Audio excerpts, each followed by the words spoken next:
कह रहे हैं मोदी हिटलर है और आपके पास कोई जवाब नहीं।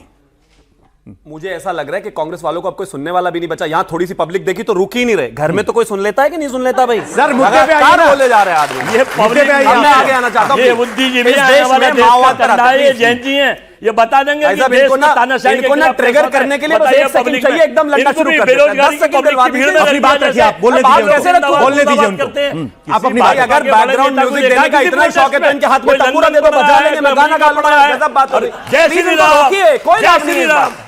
ये देखिए सर सोचिए जरा, सोचिए ये युवा क्या सीखेंगे? मैं बताता हूँ ये युवा क्या सीखेंगे? लंदन आप सोचिए तो सही। अनुराग ठाकुर के भाई। अरे भाई साहब, नड्डा जी के बेटे। सर कोई भी कहानी सुना रहे हो आप, रुको तो सही। कौन है? अमित शाह के सर बेटे। ये युवा, एक सेकंड सर, क्या आपको इस तरह की टीवी डिबेट देख के मन में क्या आता? पहले युवाओं से फीडबैक ले लीजिए। जब एंकर का सवाल इररिलेवेंट, अपने मन की कहानी शुरू।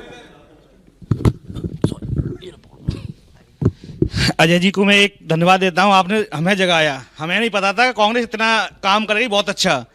आप बताइए मुझे, इस जब से 2014 इंफ्रास्ट्रक्चर जो भी सड़कें कितनी हुई हैं, आपके जमाने कांग्रेस में एक भी सड़क सही नहीं थी।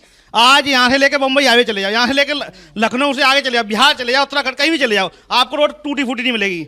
और रही बात उसकी, मैं आपको बताता हूँ, जितनी भी कंपनियां थी, सैमसंग, एलजी, सारी की मैन्युफैक्चरिंग हो रही है इंडिया में। ये नया भारत है भाई।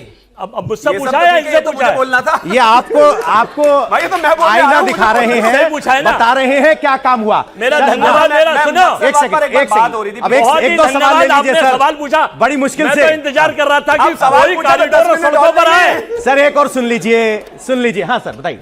हमारे कांग्रेस के प्रवक्ता ने बोला कि ठीक है, 2024 के बाद कांग्रेस पार्टी ने बहुत किया था, जो भी विकास किया था। मैं सीधा सा पूछना चाहता हूं, अगर विकास किया था तो इनकी सत्ता में क्यों नहीं आई?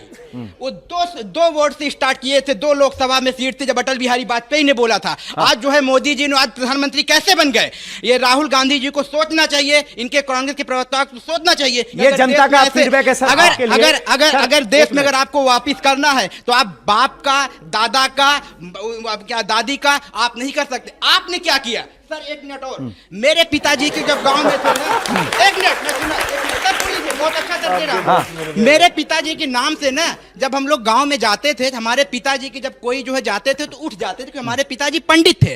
अब हम उनके जो है दावे पे बोले कि नहीं, हमारे सामने ये लोग क्यों नहीं उठ रहे हैं? अब हमें बाकी गेस्ट पे भी जाना पड़ेगा। तो ये कह रही है, तो जनता का फीडबैक आया सर, जनता किस तरह की बातों पर रिएक्ट करती है वो आपने समझ लिया। रशीदी साहब यहाँ पर एक सेकंड रुकिए जरा। रशीदी साहब बड़ी सब्र से इंतजार कर रहे हैं। सर जब प्रधानमंत्री नरेंद्र मोदी कांग्रेस को मुस्लिम लीगी कहते हैं तो मुसलमान अपना रहनुमा किसमें ढूंढता है? खासतौर पर तब जब AIMIM मैदान में है और उनको वो सफलता मिलती हुई दिखती है मुस्लिम रहनुमा के तौर पर।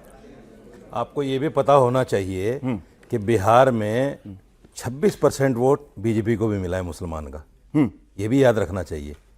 आप ये क्यों कहते हैं कि मुसलमान IM के साथ में है या कांग्रेस के साथ में है? ऐसा तो बिल्कुल भी नहीं है।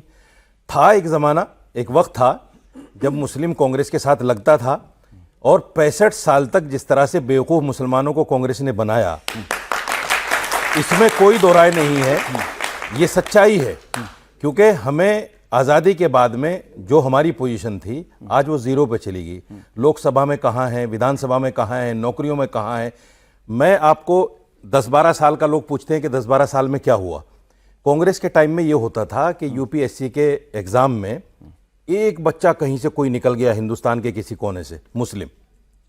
इस बार जो UPSC का चुनाव हुआ है 70 से 80 बच्चे निकले हैं। 70 से 80 बच्चे, ये मामूली बात नहीं है। किसको देंगे? दूसरी बात अभी जो है यहाँ वेस्टर्न यूपी में पुलिस में भर्ती हुई तो 48 बच्चे, 48 बच्चे भर्ती हुए मुसलमान।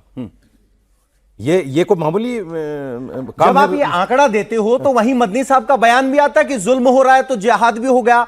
फिर ये हमेशा मुसलमानों पर जुल्म होने की कहानी सुनाई किसके लिए जाती है? देखिए, जो एक मिसाल दे देता हूं मैं छोटी सी आपको। एक आदमी हिंदू से मुसलमान हो गया, 20 साल के बाद उसके मन से मुंह से राम निकल गया उठते बैठते। तो एक आदमी ने कहा 20 साल हो गए तुझे हिंदू हुए हुए, मुसलमान हुए हुए, अब भी राम कहता है। उसने कहा जो राम 40 साल से मन में बसा था 20 साल में थोड़ी निकल जाएगा।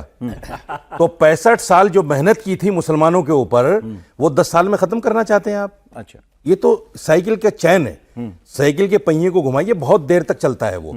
तो ये मदनी साहब का बयान, फलां साहब का बयान, ये सब वही है जो कांग्रेस की चाल पर चल रहे हैं और मुसलमानों को ये भी डराने का काम कर रहे हैं। ये भी मुसलमान दो तरफ से डराया जा रहा है। एक तो सियासी पार्टियां डरा रही हैं, जितनी भी विपक्ष में पार्टियां बैठी हैं वो सब आज के टाइम में मुसलमानों को डराने का काम कर रही हैं। प्लस जितने हमारे मुस्लिम रहनुमा हैं, खासतौर से मदनी साहब, ये भी मुसलमानों को डराने का काम कर रहे हैं। अगर मुसलमान डरेंगे नहीं तो उनके पीछे चलेंगे कैसे? अच्छा, दिक्कत तो वो है ना।